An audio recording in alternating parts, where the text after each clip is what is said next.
Meus irmãos, a paz do Senhor Jesus, pela graça de Deus, estamos em mais um estudo de nossa lição bíblica. Estamos na lição de número 10, que tem como tema Espírito, o âmago da vida humana. O textuário diz: peso da palavra do Senhor sobre Israel. Fala o Senhor, a quem estende o céu e que funda a terra, e que forma o espírito do homem dentro dele. Zacarias capítulo 12 e versículo 1.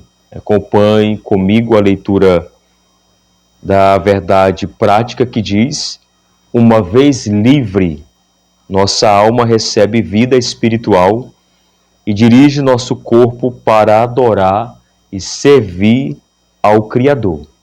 A leitura bíblica em classe está em Gênesis capítulo 2, versículo 7, Eclesiastes capítulo 12 e versículo 7, Zacarias 12, versículo 1 e João capítulo 4, versículo 24. Temos aqui a apresentação da lição, a qual estaremos estudando, que temos aqui 3 objetivos da lição. O primeiro, expor que o espírito humano foi concedido diretamente por Deus como parte essencial da natureza humana, capacitando o ser humano a ter comunhão com o Criador. Segundo, enfatizar que o pecado pode enraizar-se no espírito, gerando atitudes como soberba e inveja. Terceiro, mostrar que a regeneração espiritual é a base para uma vida de adoração genuína, vivida em espírito e em verdade. Temos aqui também a motivação que diz: estudar sobre o espírito humano nos ajuda a compreender nossa verdadeira essência como seres criados para a comunhão com Deus. Esse ensino fortalece a fé ao mostrar como a regeneração interior impacta a santificação e a adoração. Temos aqui a palavra-chave que é Espírito. Vamos agora ao comentário de nossa lição bíblica, começando aqui da introdução que diz: já estudamos a respeito do corpo e da alma. Nesta lição estudaremos acerca do Espírito. Veremos como nos foi comunicado pelo Criador. Trataremos de sua divisão em relação à alma e sua importância para a nossa comunhão com Deus em santificação e adoração. Temos aqui os 3 tópicos da lição. Vamos começar agora ensinando o primeiro tópico que diz: o sopro divino, a concessão do Espírito. Aqui já no primeiro ponto vai falar sobre o fôlego da vida, mostrando como foi o ocorrido ali em Gênesis, no capítulo 2, de quando Deus formou o homem. Aqui no comentário diz: feito de uma matéria pré-existente, o pó da terra, o corpo humano estava inerte, até receber o sopro divino, que de acordo com a Bíblia é o fôlego da vida, ato pelo qual Deus deu ao homem o Espírito e o tornou alma vivente, como diz Gênesis capítulo 2, versículo 7. Até então, toda a criação havia sido feita mediante o emprego de ordens verbais. Temos aqui as ordens verbais falada, mencionada pelo próprio Deus. Deus usando a sua palavra de autoridade Deus usando a sua palavra de poder enquanto envolve a questão da formação do universo e como também da formação do homem. Aí Deus usa essas ordens verbais, que é haja, ajuntem-se, produza. Em Gênesis capítulo 1, versículo 3 ao 11, Deus usa esses verbos, haja, ajuntem-se e produza. O homem, contudo, recebeu vida por uma comunicação especial, o elemento espiritual soprado por Deus. Observe que o ato de Deus soprar o fôlego da vida no homem é um dos momentos mais sublimes da criação. Quando lemos Gênesis capítulo 1 até o capítulo 3, nós podemos ver ali o ato de Deus em questão de soprar o fôlego de vida no homem.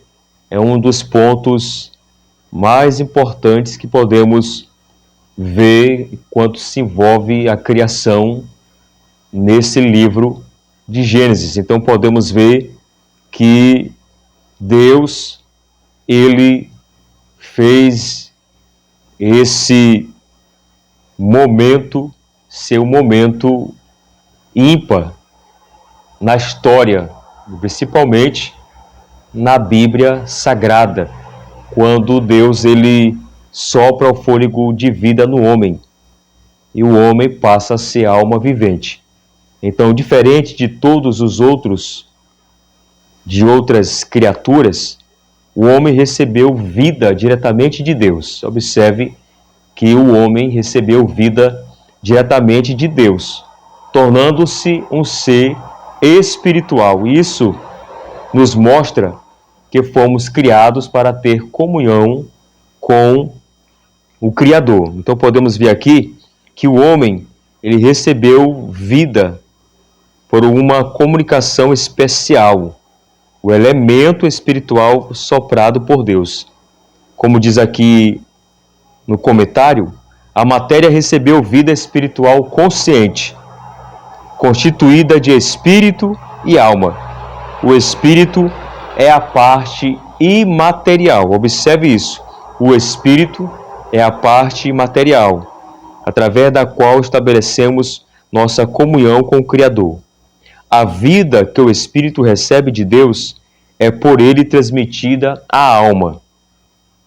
Esta, por sua vez, a expressa por meio do corpo. Portanto, o espírito é o âmago, é a parte mais profunda e íntima do ser humano, entranhado com a alma e inseparável dela. Então podemos ver aqui que esse sopro divino veio do próprio Deus. Esse sopro divino veio diretamente do próprio Deus, colocando no homem o espírito, colocando no homem, de fato, o fôlego de vida no ser humano. Então nós temos aí a confirmação que quem deu vida ao ser humano foi o próprio Deus. E a Bíblia destaca isso, como foi falado aqui. Deus, ele sopra no homem um sopro divino, que de acordo com a Bíblia é chamado fôlego de vida. Então temos essa plena certeza que a questão de um homem ser e ter alma vivente, ter o espírito, ter um fôlego de vida, provém do próprio Deus. Esse foi um ato de Deus na criação do homem.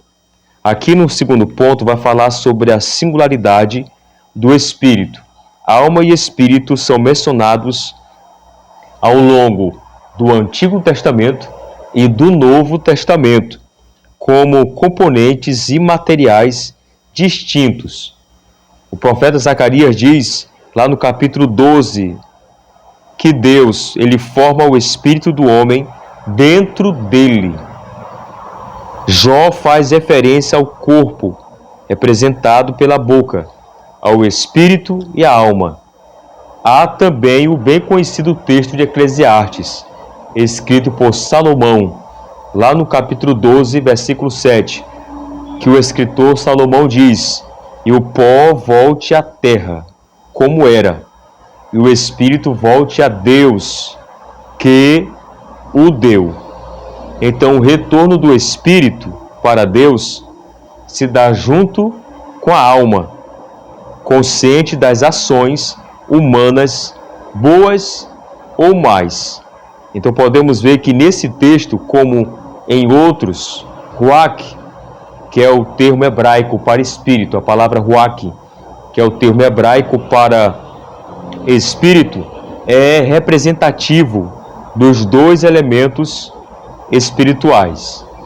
Da mesma sorte, em diversas passagens, nefesh, que é a alma, é tomada pelo todo imaterial. Então podemos ver a singularidade do espírito humano é algo que a Bíblia destaca de forma clara. A Bíblia destaca de forma clara, enquanto o corpo é físico e temporário, já o espírito é eterno e retorna a Deus. É isso que o comentarista está nos explicando aqui nesse ponto 2. Observe uma coisa interessante que podemos ver aqui nesse ponto 2, que as nossas ações, pensamentos e decisões têm consequências eternas. Por isso devemos viver de maneira que glorifique a Deus em espírito, na alma e corpo, sabendo que um dia estaremos diante dele para prestar contas, como foi explicado aqui no segundo ponto. Já o terceiro ponto vai falar sobre a teno-divisão, que o comentarista destaca aqui no Novo Testamento, lá em 1 Tessalonicenses capítulo 5 e versículo 23 e Hebreus 4:12, se destacam em relação à distinção entre alma e espírito, pois os menciona expressamente sem qualquer aparência sinonímica. O segundo texto, aliás, refere-se à teno-divisão que há entre os dois componentes materiais e é acessada sobrenaturalmente pela palavra de Deus, que penetra até o mais íntimo de nosso ser, onde alma e espírito estão entretecidos. Conclui-se, portanto, que apesar das discussões teológicas a respeito da composição tríplice, espírito, alma e corpo, as Escrituras Sagradas fazem claras referências às três partes, distinguindo-as. Então podemos ver aqui que no terceiro ponto, a distinção entre espírito e alma é algo que somente a palavra de Deus pode discernir plenamente. O espírito é o que nos conecta diretamente a Deus. Observe isso. O espírito é que nos liga diretamente a Deus. É o que nos conecta diretamente a Deus. Enquanto a alma é o centro de nossas emoções. A alma é o centro de nossas emoções, como também pensamentos e vontades. Podemos ver que essa compreensão nos ajuda a buscar uma vida equilibrada, onde o Espírito, guiado pelo Espírito Santo, governa nossas decisões e como também as nossas ações. Então podemos ver aqui que no terceiro ponto mostra que a teno-divisão, que é uma distinção entre alma e espírito. Então esse tópico 1 fala sobre o sopro divino, a concessão do espírito, mostrando aqui, falando do fôlego da vida, e o segundo ponto falou sobre a questão da singularidade do espírito, o terceiro ponto sobre a teno-divisão, aonde podemos ver aqui que Deus concedeu ao ser humano o fôlego da vida. Foi Deus que concedeu ao ser humano o fôlego da vida, tornando esse ser humano um ser espiritual com capacidade de comunhão com o Criador. Temos aqui também na lição um auxílio teológico que é muito interessante e você pode fazer esta leitura, onde fala sobre alertas contra distorções do ensino tricotomista. Então você pode fazer essa leitura para melhor entendimento aqui do auxílio teológico.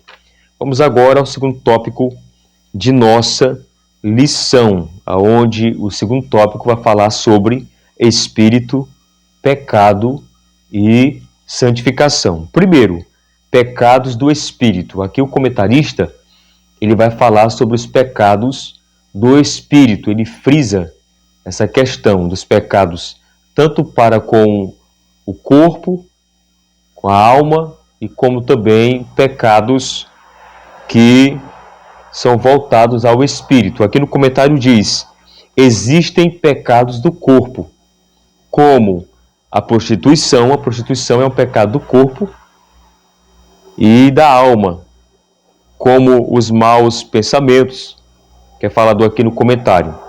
Mas também existem pecados do espírito.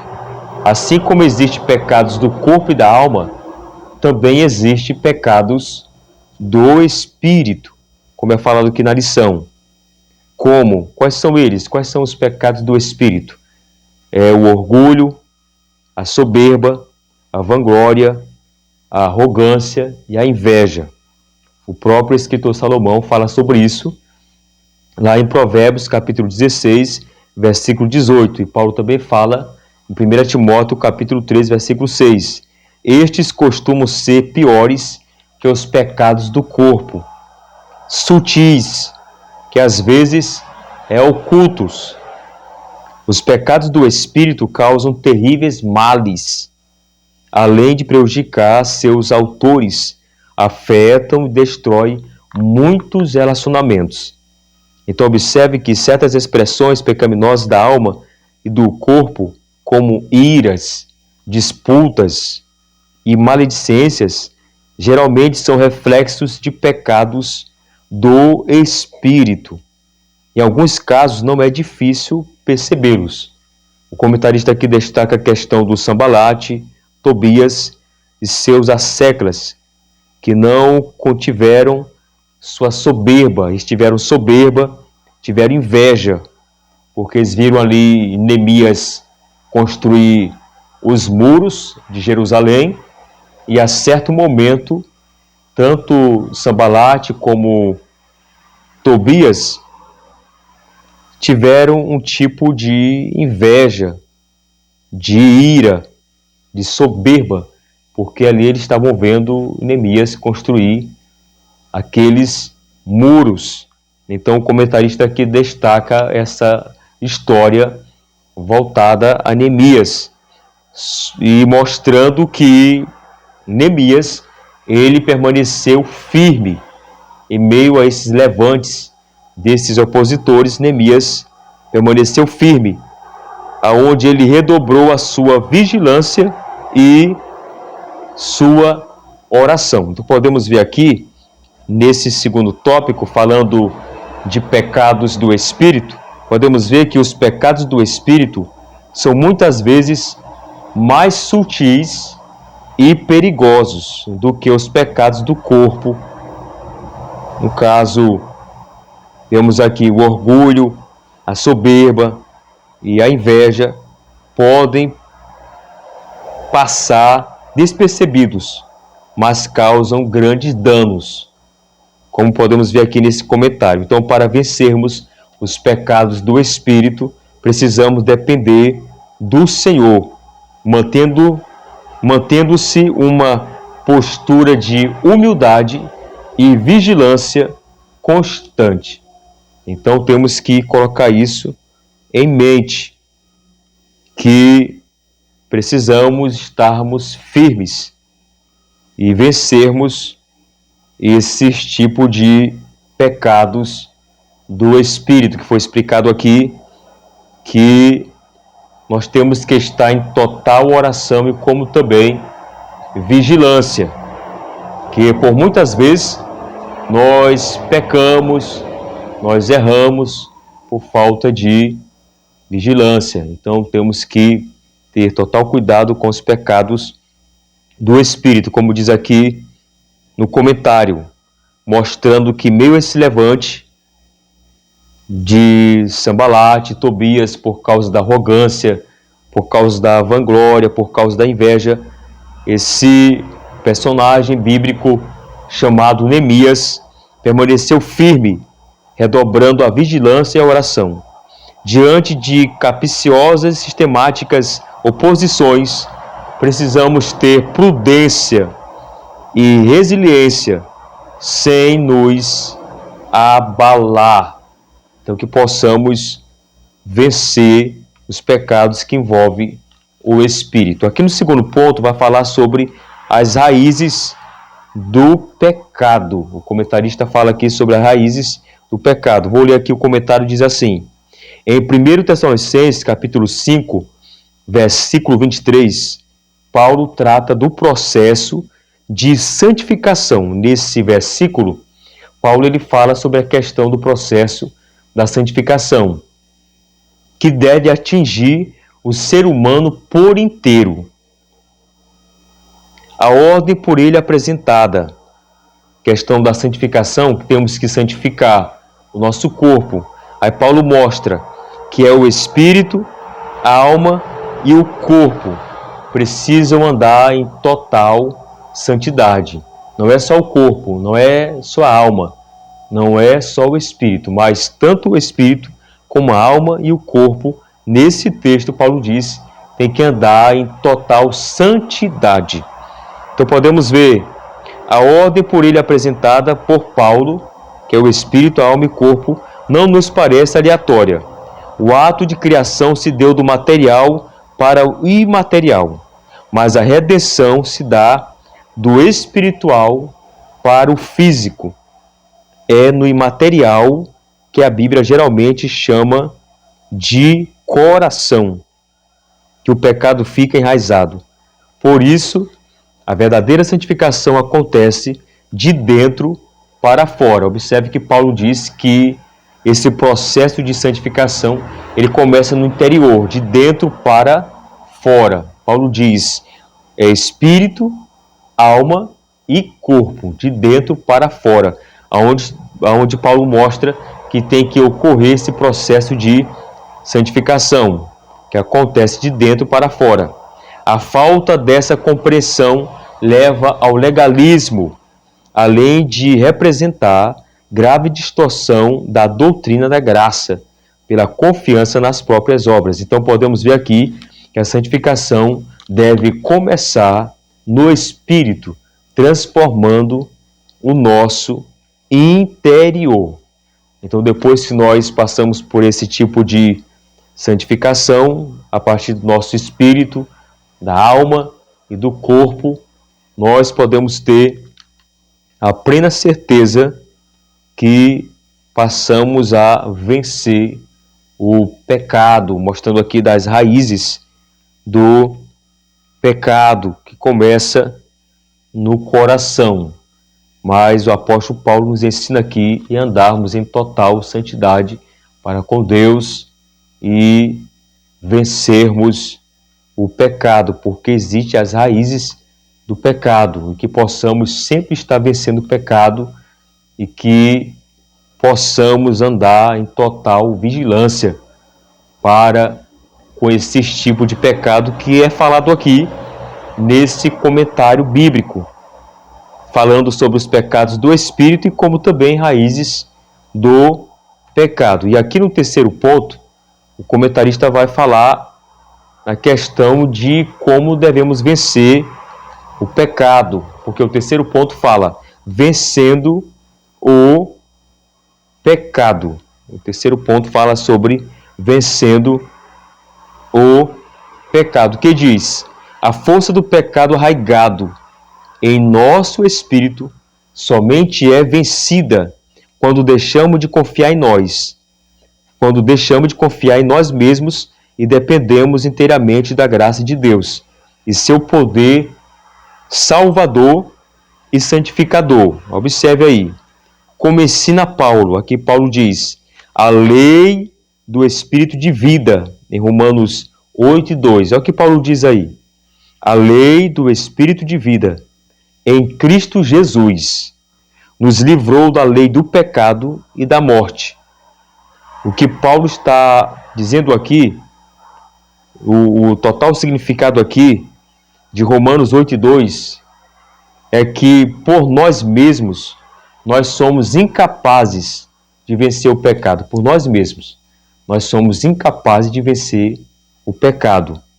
Mas pelo poder do Espírito Santo nós podemos vencer o pecado e viver em santidade. É isso aqui que Paulo diz em Romanos, na verdade, em todo o texto de Romanos 8, Paulo fala ali que de qual maneira, de qual forma podemos vencer o pecado, que é um tipo de batalha e de inclinações que envolve tanto o espírito como também a carne. E nesse texto, Paulo nos ensina como andarmos em santidade e como vencermos em si o pecado.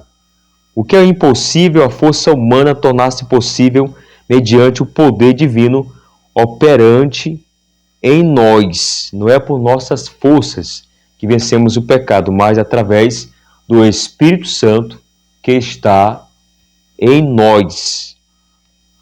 Revestir-se de mansidão e humildade no modelo de Cristo é essencial para uma vida espiritual saudável e frutífera. Observe aqui no comentário que diz: arrogância sequer deveria ser nominada entre nós. Quando contendas, inclusive públicas, são feitas em nome de Cristo, é porque ainda não compreendemos o que é o verdadeiro cristianismo. O verdadeiro cristianismo. Ao servo do Senhor não convém contender. Purifiquemo-nos de todos os pecados, inclusive do Espírito, pelos meios da graça, aperfeiçoando a santificação no temor de Deus. Então, nós podemos sim vencer o pecado. Nós, em si, somos incapazes de vencer o pecado, mas através do Espírito Santo que está em nós, nós temos total capacidade de vencer o pecado, porque nós dependemos de Deus. A nossa vida, ela é uma vida que está sendo dependente de Deus. Não tem como vencermos o pecado por nossas forças. Nós vencemos o pecado através do Espírito Santo e da graça de Deus sobre as nossas vidas. Então, só vencemos o pecado pela graça de Deus, só vencemos a iniquidade pela graça de Deus, só vencemos as ciladas do diabo, as ciladas do maligno, através da graça de Deus. Então, devemos depender inteiramente da graça de Deus, como diz aqui o comentarista no terceiro ponto. Então, o pecado ele pode enraizar-se no Espírito, foi ensinado aqui. E a verdadeira santificação começa no interior, pela ação transformadora da graça de Deus. Então, nós cremos que através da palavra de Deus, através da dependência em Deus, através do Espírito Santo, nós podemos vencer todo tipo de pecado. Isso é muito interessante, que é falado aqui pelo comentarista no segundo tópico, falando sobre espírito, pecado e santificação. Para resumir, o que tem que andar em santidade é que Paulo diz aqui, tanto o nosso espírito como a nossa alma, como o nosso corpo, precisa estar em total santidade para com Deus. Vamos agora ao terceiro tópico de nossa lição bíblica, que fala sobre regeneração e adoração. Aqui o comentarista vai falar sobre a questão do novo nascimento e como a questão também da adoração. O primeiro ponto fala sobre o novo nascimento. Eu vou ler aqui o comentário, diz assim: a vitória sobre o pecado começa necessariamente com a experiência espiritual do novo nascimento, ato divino operado em nosso interior que nos outorga um espírito regenerado. Isso era incompreensível para Nicodemos e seu padrão religioso, assim como é para os que desejam mostrar a aparência de piedade sem ter experimentado o sobrenatural processo de regeneração. Com o espírito altivo, resistem à verdade e negam a inerrância e a infalibilidade da Bíblia, considerando sua mensagem ultrapassada. Interpretam as Escrituras conforme seus desejos já estabelecidos. Não podemos ter comunhão com os tais. Então, aqui no primeiro ponto, fala sobre a questão do novo nascimento. Aonde o novo nascimento, para resumir aqui o primeiro ponto, aonde o novo nascimento é o ponto de partida para uma vida espiritual autêntica. É o novo nascimento. A partir de quando uma pessoa aceita Jesus como Salvador, ali já começa o início da partida de uma vida espiritual, aonde começa ali o processo de novo nascimento na vida de uma pessoa. Então, o novo nascimento é o ponto de partida para uma vida espiritual autêntica. Então, entenda uma coisa: a regeneração nos capacita a viver em santidade e a vencer o pecado, pois somos feitos novas criaturas em Cristo. É um texto bem conhecido, eu quero aqui destacar. Está aqui também no comentário, mostrando que a vitória sobre o pecado começa no momento em que uma pessoa começa uma experiência espiritual, e essa experiência espiritual é o novo nascimento. E lá em 2 Coríntios 5,17, Paulo diz: assim que, se alguém está em Cristo, observe o termo que Paulo usa, se alguém está em Cristo, nova criatura é, mostrando aqui que é um novo nascimento. Essa pessoa passou pelo processo de regeneração, o processo de novo nascimento, é uma nova pessoa, é uma nova criatura. Aí Paulo diz: assim que, se alguém está em Cristo, é uma nova criatura, as coisas velhas já passaram, e eis que tudo se fez novo. Assim é o começo de uma vida espiritual de uma pessoa, a partir do momento que essa pessoa aceita Jesus como Salvador. Então, esse processo de regeneração nos capacita a viver em santidade. E como eu falei, e a vencer o pecado, pois somos feitos novas criaturas em Cristo. Aqui também o comentarista fala sobre um ponto importante, que é o segundo ponto, diz: em espírito e em verdade. A compreensão da imprescindível obra do novo nascimento, operada em nosso interior, é fundamental também para uma vida correta de adoração. O comentarista destaca aqui Nicodemos e a mulher samaritana. Assim como Nicodemos, a mulher samaritana expressou um entendimento religioso limitado ao visível, apontando o Monte Gerizim, conhecido lugar de adoração de seus pais. Uma vida espiritual sadia não se fundamenta em miticismos, mas em uma comunhão com Deus segundo as Escrituras. Então podemos ver aqui que Jesus ensinou a mulher samaritana que a verdadeira adoração não está limitada a lugares físicos ou tradições humanas, mas deve ser feita em espírito e em verdade. Jesus falando para a mulher samaritana em questão que envolve a adoração. Então isso significa que a adoração genuína nasce de um coração regenerado e é fundamentada na palavra de Deus. Não se trata de rituais ou miticismos, mas de uma comunhão íntima com o Senhor. Então, nós entendemos que temos que adorar a Deus em espírito e em verdade. Já teve algumas lições bíblicas que falou sobre esse assunto, na questão de adorar a Deus em espírito e em verdade. Como aqui é falado na questão do espírito, o nosso espírito tem que estar em total contrição para com Deus.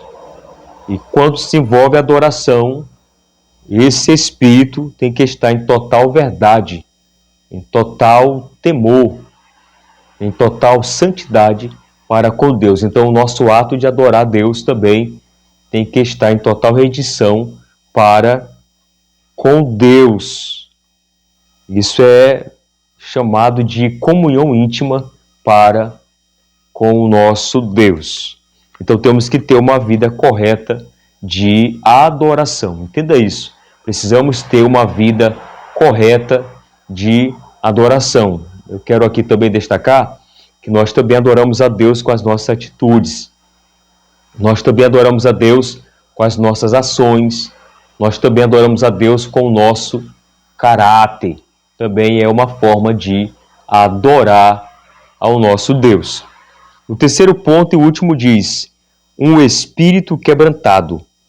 O pentecostalismo clássico sempre foi despido de crenças e práticas alheias às Escrituras, buscando sempre refletir o autêntico cristianismo bíblico, como Jesus ensinou a samaritana.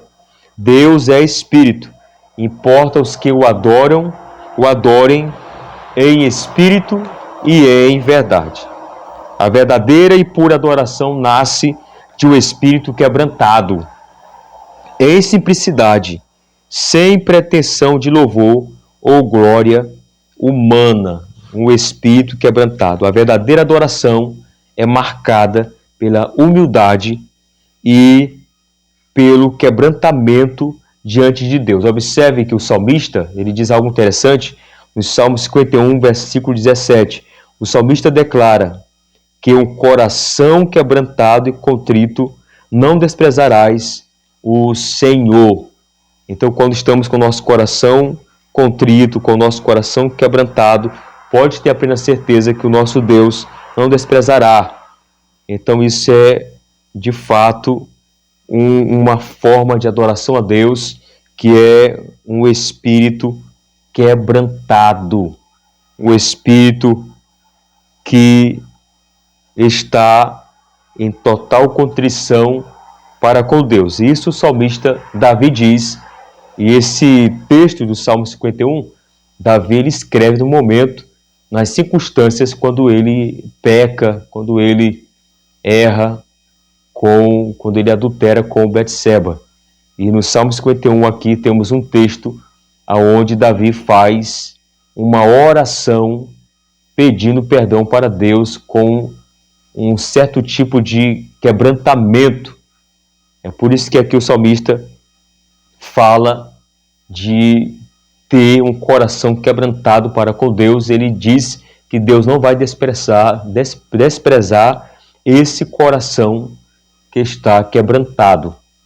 E podemos aqui entender uma coisa interessante e aprender que diante de Deus nós temos que sempre ter esse coração quebrantado, um espírito quebrantado para com Deus, vivendo para com Deus em total adoração e que de uma forma que venha agradar a Deus, nós temos que ter isso em mente. Temos que fazer como salmista. Temos que ter sempre o nosso coração, o nosso espírito quebrantado para com Deus. E quando um crente tem o espírito quebrantado, quando uma igreja há membros que têm o espírito quebrantado, é a melhor forma de Deus falar, a melhor forma de Deus nos tocar, é a melhor forma, na verdade, de sentirmos a presença de Deus e como também ouvir a voz de Deus, e que possamos sempre ter em nossas vidas o espírito quebrantado para com Deus. Aqui na sinopse 3 diz: a regeneração espiritual é essencial para uma adoração autêntica que nasce de um espírito quebrantado e alinhado com a verdade bíblica. Então temos que colocar isso em mente. Vamos agora para a conclusão da lição, que diz: âmago da vida humana, o Espírito nos foi dado por Deus, como foi falado no começo da lição. O fôlego de vida foi dado pelo próprio Deus, para que mantenhamos comunhão com Ele. Não deixemos que os cuidados da vida nos façam esquecer de que somos seres espirituais. Que possamos ter isso em mente, que possamos não deixar que os cuidados da vida nos façam esquecer de que somos criaturas espirituais. Nós precisamos de Deus em cada momento. A nossa alma precisa de Deus, o nosso espírito precisa de Deus, como também o nosso corpo precisa de Deus. Desfrutar da presença divina fortalece o espírito, alegra a alma e nos enche de vigor para enfrentar os desafios cotidianos em nossa jornada ao céu. Então, podemos ver aqui que o espírito humano, como foi falado nesta lição, é o canal pela qual nos conectamos a Deus. Quando vivemos em comunhão com o Senhor, desfrutamos de sua presença, que nos fortalece e que nos renova, e que possamos guardar cada palavra frisada nesse comentário em nossos corações, e que possamos sempre andar de acordo com a palavra de Deus, adorando a Deus e buscando a Deus em espírito e em verdade. Que Deus abençoe a sua vida, que você venha ter uma boa aula debaixo da graça de Deus, em nome de Jesus. Amém.